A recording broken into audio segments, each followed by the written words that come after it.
Hey guys नमस्ते सबैजनालाई। आज चाहिँ म धेरै दिन भइसकेको थियो एक्सर्साइज नगरेको।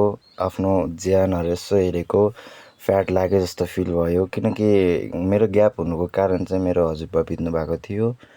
त्यही भएर मैले एक्सर्साइज गर्न पाएको थिएन। अनि त्यसपछि आज चाहिँ फुर्सदको टाइम मिलाएर एकछिन एक्सर्साइज गरेर आफ्नो कामहरूलाई अगाडि बढाउन चाहन्थेँ। सो सबैजनाले हेरिदिनु होला, माया गरिदिनु होला। क्यामेराम्यान चाहिँ थिएन हैन, अब आफैले क्यामेरा गर्नु पर्यो। हजुरबा बित्नु भएर कपाल पनि काट्नु परेको थियो। अनि सो त्यही हो, हेर्नु होला। फर्स्टमा चाहिँ मैले त्यही हो नर्मल पुसअप गरेँ हैन। पुसअप गर्ने ठाउँ पनि त्यस्तो गतिलो थिएन। अब गतिलो भन्दा नि यस्तो थियो कि अब मेरो चाहिँ पुरानो घर भत्काउन लागेको थियो अनि नयाँ बनाउनको लागि। सो त्यही भएर हेरिदिनु होला। जस्तो भए पनि अब आफ्नो वर्कआउट त पुरा गर्नै पर्यो हैन। सो मैले नर्मल पुसअप गरेपछि चाहिँ मेरो आफ्नो यो चेस्टको लागि र बाइसेपको लागि हल्का पम्प भयो। त्यसपछि मैले चेस्टको लागि एक्सर्साइज गरेँ। चेस्टको लागि चाहिँ यो हाम्रो अलिकति अग्लो ठाउँमा एक्सर्साइज गर्नु पर्थ्यो। त्यही भएर क्वालिटी चाहिँ अलि राम्रो आएको छैन। किनभने अब यस्तो थियो कि अब घाम पनि लाग्ने अनि पानी पर्ला जस्तो नि भइरहेको थियो। त्यही भएर क्यामेराम्यान पनि अलि थिएन नि त। अब ढुङ्गामा अड्डाएर अनि त्यहाँबाट राख्नु परेको हुँदाखेरि अलिकति राम्रो देखिएन भनौँ हैन। जस्तो छ त्यस्तैलाई प्रतिक्रिया दिनु होला। अनि चेस्टको पुसअप सकिसकेपछि चाहिँ मैले हल्का सो गरिदिएँ हैन। त्यसपछि चाहिँ मेरो पाला आउँछ। मैले चाहिँ हल्का बाइसेपको गरौँ कि भन्ने सोच आइरहेको थियो। बाइसेपको सेट गर्दै थिएँ। बाइसेपको सेट गर्दा चाहिँ हल्का घाम लागेको जस्तो फिल भएर अलिकति राम्रो क्यामेरा आएको थियो।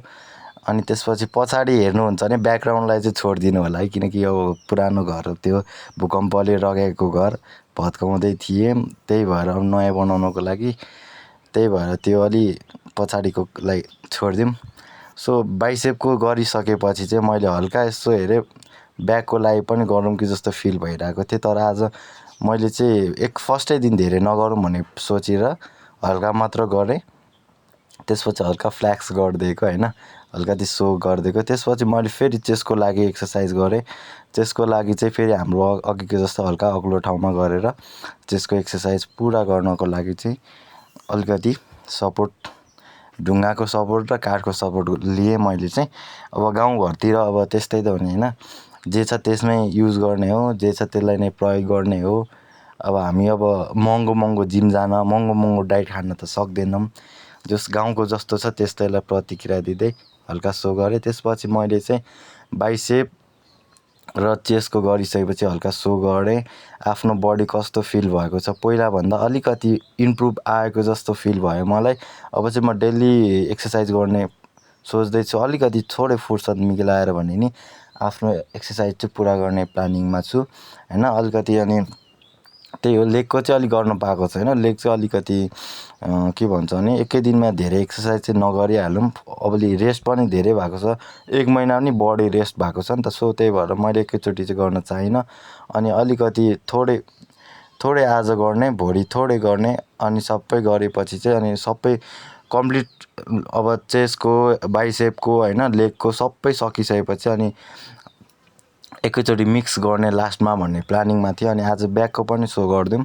ब्याकको पनि यसो हेरेको, ब्याक पनि अलि ठिकै रहेछ। सो त्यही हो, ब्याक पनि त्यस्तो विधि पहिलाको जस्तो चाहिँ छैन, हल्का नै भएको रहेछ। सो त्यसपछि एउटा स्याउ रहेछ घरमा, त्यो स्याउ खाएँ र सबैजनाले माया गरिदिनु होला भन्न चाहन्छु सबैले। अनि अलिकति सो गर्दै, सो सबैजनालाई बाई बाई।